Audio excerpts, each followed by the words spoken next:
të akuzuari Naim Murseli dhe Granit Plova ju shqipton dënim me burgim përjetshëm, i cili dënim të akuzuarit Kushtrim Kokolla i shqiptohet dënim me burgim në kozgjati prej 30 vite, trupi gjykus pas këshillimit dhe votimit sot me datë 21 prill 2026 në emër të popullit merr dhe publikisht shpall këtë aktgjykim. I akuzuari Naim Murseli me të dhëna sikur në shkresat e lëndës është fajtor për veprën penale të kryer në bashkëkryrje, vrasje rënd. I akuzuari Granit Plova me të dhëna sikur në shkresat e lëndës është fajtor për veprën penale të kryer në bashkëkryrje, vrasje rënd. I akuzuari Granit Plova është fajtor për veprën penale, mbajtje në pronësi, kontroll ose posedim të pa autorizuar të anëve. I akuzuari Kushtrim Kokolla me të dhëna sikur në shkresat e lëndës është fajtor për veprën penale, ndihmë në kryerjen e veprës penale, vrasje rënd. Për të akuzuarin Kushtrim Kokolla, për shkak se prokuroria e shtetit është tërheq nga akta akuza, gjykata sjell aktgjykim refuzues për veprën penale, moslajmërim i veprave penale apo kryerësve të tyre.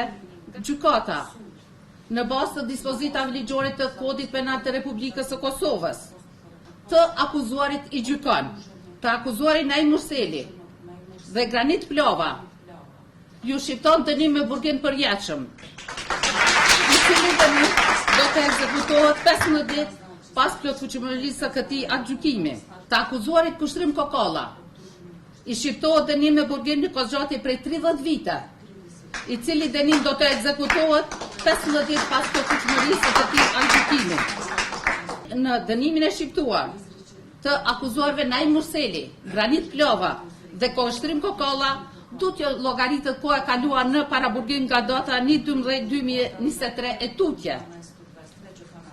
Të akuzuarve Naim Murseli, Granit Plova dhe Kushtrim Kokolla ju vazhdon mosa e paraburgimit. Detyrohen të akuzuarit që t'i paguajnë shpenzimet e procedurës penale sipas llogarisë përfundimtare të gjykatës, ku do të përfshihen edhe ekspertizat mjekoligjore të kërkuara nga mbrojtësit, po këtë do ta bëjë gjykata në llogarinë e saj, si dhe secili veç e veç në emër të paushallit gjyqësor do të paguajë shumën prej nga 500 euro, si dhe në emër të kompenzimit të viktimave të krimit shumën prej nga 50 euro, të gjitha këto në afat prej 15 ditësh nga dita kur aktgjykimi të marrë formën e prerë në kërcënim të përmbarimit të dhunshëm.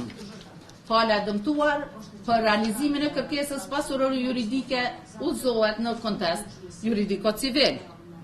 Kundër këtij aktgjykimi, palët e pakënaqura kanë të drejtë ankese në afat prej 30 ditësh në gjykatën e apelit përmes kësaj gjykate. Ky është verdikti i gjykatës themelore në Prishtinë në këtë çështje penale.